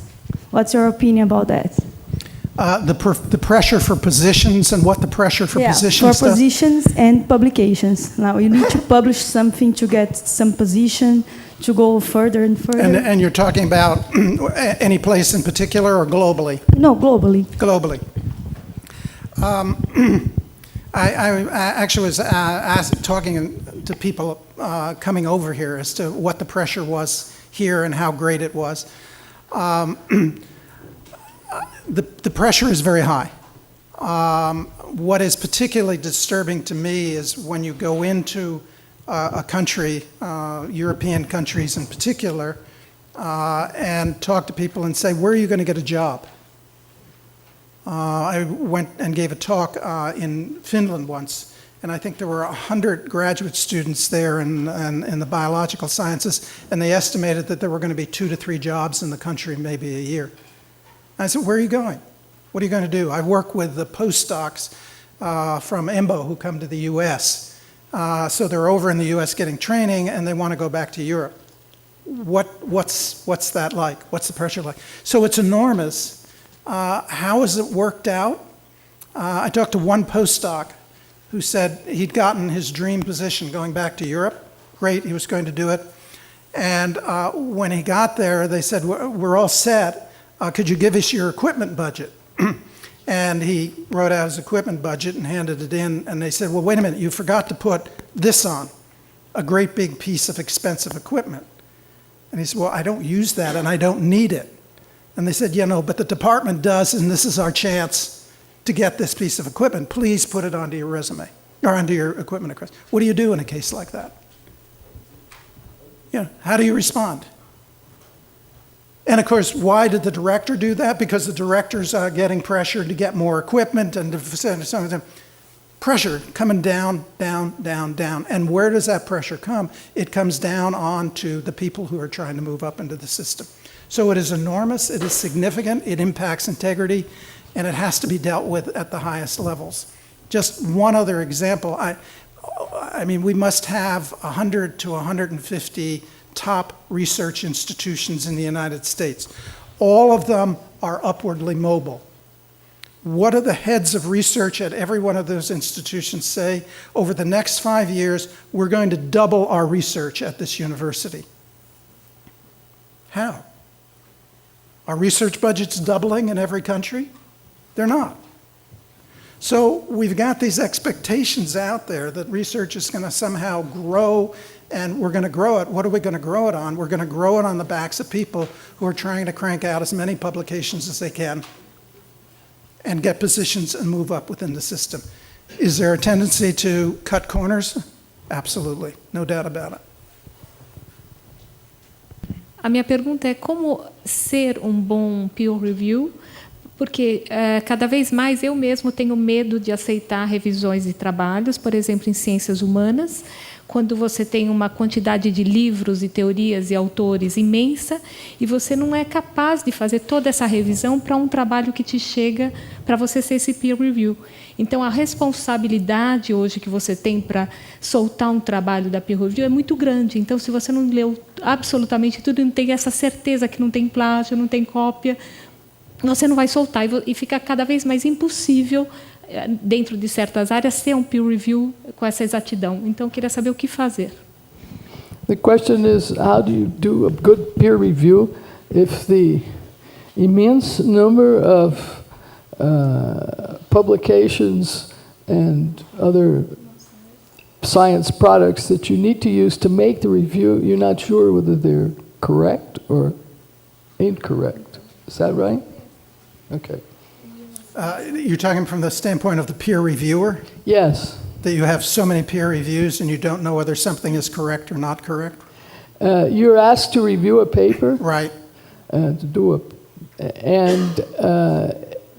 The burden seems to be impossibly large because to do it properly, you have to rely on what's published and you don't know whether they are right or correct or fraudulent. Yeah. That's a very good. It's a very good question, and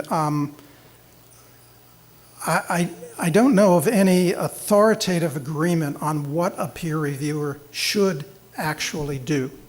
So it'd be interesting to write to an editor and say, do you want me to review the data?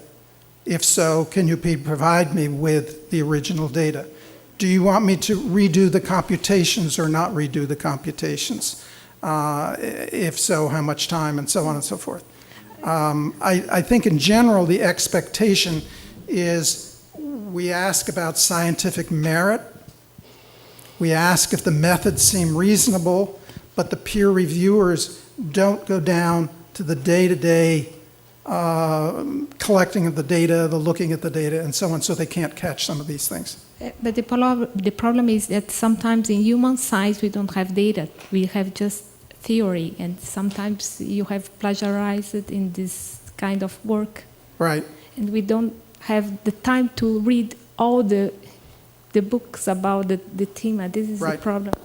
One of the issues that's emerging at this point is that the major publishers now use a common software, Crosscheck, I believe it is, to do their plagiarism checking. So, number one, any reliable journal ought to run the publication through a plagiarism check to check it out. There are now serious questions as to how good Crosscheck is at actually catching plagiarism. There are some people, I think we may actually have some at the World Conference, may put in papers to talk about this issue, because we now rely on this system to catch it, and if you're at all clever, you'll run it through and then find ways around. I assume you know, but if you don't know how clever deviant people are, so there are ways, if you're clever enough, that you can review your own papers. You know, how many of you know how to review your own papers for a journal? You haven't been properly trained. Don't you teach that in your courses, Sonia? If you just simply create bogus email addresses, bogus reviewers, and put them on, and if you have a lazy journal editor, they'll just pick your name for a review and they'll send them back again. That's the lazy fabricator. The really clever fabricator or cheater hacks the editorial system, gets inside the editorial system, and changes the reviews. And that has happened. So people are certainly going to start to game or cheat on the software detection technology, and that will not be reliable out there. So I know of one country that actually did a check for plagiarism and figured about 10% of what was published was plagiarized. So again, the size of the problems are large. Thank you very much for your fascinating talk. I would like to get back to the point of self-regulation. Do you really think that self-regulation can handle the increasing complexity of the scientific activity, first? Second, would you call regulations issued by universities and funding agencies as a type of self-regulation or external regulation? And if self-regulation doesn't work in the end, what should be done? Sorry. Well, I think the latter question gets at, we rely on institutions, but institutions have conflicts of interest, and that is they're interested in their institutional well-being. And what they should see is that exposing misconduct and dealing with it is in their best interest, but often they don't see that as in their best interest. So there's a whole discussion about conflict of interest within institutions and whether allowing universities to be the forefront of this is wise or not. My personal view, just as with peer review, is that both systems have weaknesses, but there is no other good option. So we have to work to strengthen them rather than just try to replace them with something else. So I think there are problems with peer review and there are problems with self-regulation with institutions, and we just have to work to improve those. Your first question was, is self-regulation, can self-regulation actually work? And I think the first speaker addressed this in response to the question down here in the front. And he said, well, you know, I believe that science is best if self-regulating, but the issues you've raised, they don't exactly fall under science. They may fall under education and so on. And I think that is a mistake that science and researchers made early on, is not realizing that there are some things that they do very well and some things that they don't do very well. So if it's a question of a real scientific argument and a method, and looking at that, sure, you have to resolve that within the scientific community. But once you start broadening out to these other issues, and you're dealing with pressure and how, what you expect a peer reviewer to do, it isn't easy for the self-regulatory process to do it, and I think you need to bring in outside guidance and help to do it.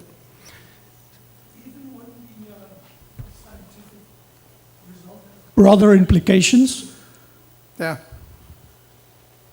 Well, that's should it be left exclusively to scientists? That's again where you get into another large issue, and that is social responsibility. When we wrote the Singapore statement, the last clause is responsibility to society, and that was the only clause that was controversial.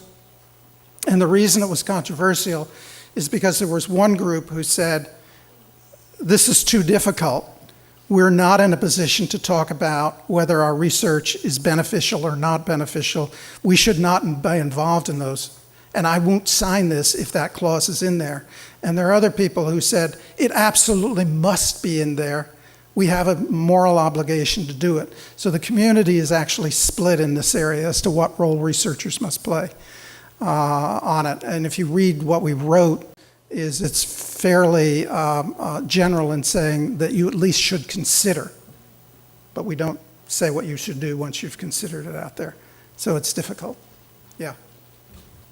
Nick, I was happy to hear that you liked Brito's presentation, because I also found it great, and I also found that he gave the tone of the way we try to focus the discussion of research integrity here at the BRISPE.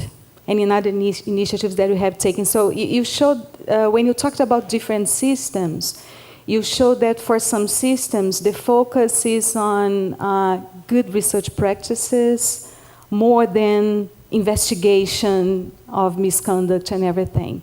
So my question is, as my feeling and the feeling of many colleagues in the committee is that for Brazil, we are tending to focus on good research practices, on fostering trust in research results, in implementing educational actions for prevention in graduate programs. So this is a tendency, our feeling is that this is a tendency in Brazil, but we believe that with this approach, we may get a good impact on the educational system that we have, especially at universities. But my question is, do you know any real case in a country in which this approach is taken and in which concrete results have been achieved? I'm going to talk about education tomorrow, and I'll talk about the challenges of doing it. I mean, the problem is that we have actually no really good way to measure what the impact of any of these programs actually is. Not because you can't do it, but because we haven't actually put the resources into doing it. So what I would predict is that you have a good framework in place right now, but what you're going to find is that if you're serious about implementing that framework, it's going to take more resources than you're presently actually committing to it. Because you're talking about what are potentially some very large tasks and trying to figure out how you do something. I have another position. I direct an ethics program in our translational research program. And what I do is I actually sit in on research meetings to look at what's going on. And when you actually sit in on research meetings, I'm dealing mostly with clinical trials, you pick up all sorts of little problems in that research. And you're scratching your head saying, you know, how could I have prevented that? How could I have dealt with that? Where would that have happened? This slipped through the Research Ethics Committee or the IRB and they didn't pick it up. How could we have gotten them to pick it up? So many problems are just little problems that come through the system that you really have to educate researchers on to deal with them very early.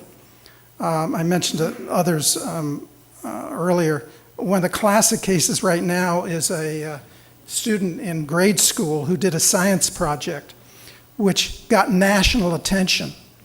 And the science project was an extension of a graduate student's project who had helped her plan her science project. He didn't do it, he helped her plan it, but the concept and everything in it was his.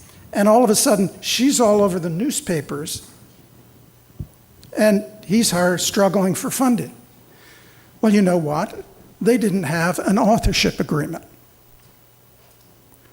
Now, how many people sit down and say, when they're working with a 6th grade student or a grade school student, now before I talk to you, we got to have an authorship agreement? I mean, it's over the top. I mean, you really wouldn't do that. But in fact, it's a huge problem right now. And he's accusing her of ethical violations and so on.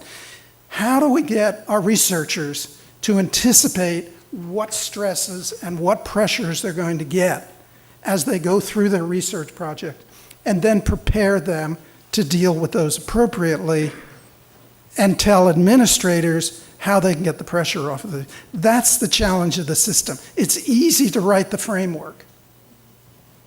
Very easy to write that framework. But now, how do you actually implement that at an institution? What does a rector or president or whatever they are of an institution, what do they do to actually change that culture within their institution? Cultures where, there's just another article that appeared on what are the chances of females being sexually harassed in research settings. way high. What do we know? We know that if you don't have trust in your workplace environment, you're more likely to engage in misconduct. So what kind of a message are we sending to female researchers at this point if we allow them to be exposed to sexual harassment or so on and so forth, but then, oh, by the way, do your research with integrity along the way?